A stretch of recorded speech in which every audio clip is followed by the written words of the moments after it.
Assalamu alaikum wa rahmatullahi wa barakatuh.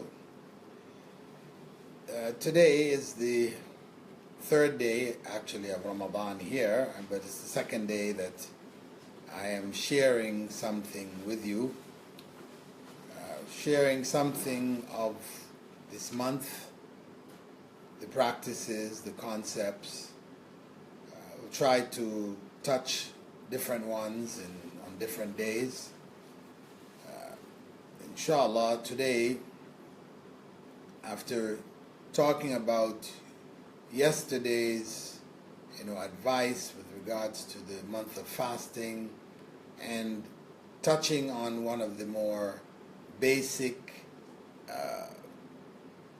physical aspects of the fast, I mentioned the importance of trying to follow the sunnah as closely as possible, to fast the way that the Prophet ﷺ fasted. And his fast began with dates. And that's what I mentioned as something unusual, new. Most people don't know about it, and so we're not able to take the benefit from it. So inshallah, I hope that a number of you have applied that principle, at least today, since I told you about it yesterday. If you're on the eastern side of the world, from Africa going on to Asia, it's already too late to talk about suhoor. We're already in the middle of the day or towards the end of the day, if we're in Malaysia or Indonesia, etc. But for those who are coming into the days, those from the far west, from the US, Canada, West Indies, South America, then you will be entering into the fasting around this time or shortly. So it can be applied, or it could have been applied from yesterday. Well, inshallah, for those of you who are from the eastern side, then you tried it out today, and I hope that you have found a difference, fasting in a different way, and it's actually in keeping with the sunnah of Rasulullah sallallahu alaihi wasallam. And we said that the fast is really about change. That's the point that we're stressing, that this month of fasting is supposed to be a month of change. There should be some consequences from the actions, the thoughts, the emotions, the interactions of the month, which were supposed to be in accordance with the way of the Prophet ﷺ during fasting. By following his way closely, then it should bring about some kind of change in ourselves. And if we want our circumstances to change, then that change has to begin with us. That's the bottom line. So, looking at another aspect of fasting where change may be implemented, that is in the area of the Quran. The Quran, which we strive to read as much as we can during this month. We should try to do something different. Rather than the way we've been doing it every year, we take the Quran off the shelf, blow off the dust, open it up, and start reading throughout this month. Let us try something different. Rather than trying to complete the whole Quran, which the Prophet ﷺ never asked us to do, never recommended that we do, instead we try to understand the Quran.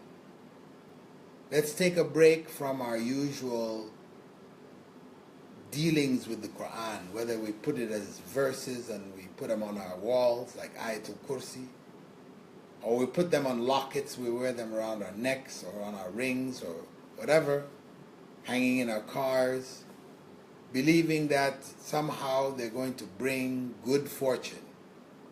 They're going to prevent bad luck. And of course, this is not what the Quran was for. It was not intended for that. It's not supposed to be used that way. The Quran was to be understood. So, let us take a new approach. Let us read that Quran with translation if we don't understand Arabic, along with a commentary, tafsir, so that we understand what we have read. Let's try to get back to what the Quran really is about.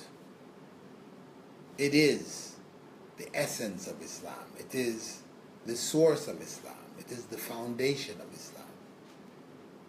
So if we can reconnect in a real way, a way that we will be able to sustain throughout the year, and not just close up the book, put it back on the shelf, and carry on with our lives. No. But by interacting with the Quran on a reflective level, where we are contemplating what Allah is saying, what advice Allah is giving, how we can apply that advice in our lives. So if we deal with the Quran in this way, then throughout the month, then there is the basis here for change. That was on the physical level. The fast, starting with dates instead, that's a basis for change. Because physical, psychological, spiritual, these are all interconnected. We are one being. So whatever we do on the different levels affects the other levels. So similarly, on this intellectual, psychological level, where we deal with the Quran with understanding, then that should also reflect on the other aspects of our fast and produce the seeds for change in our lives.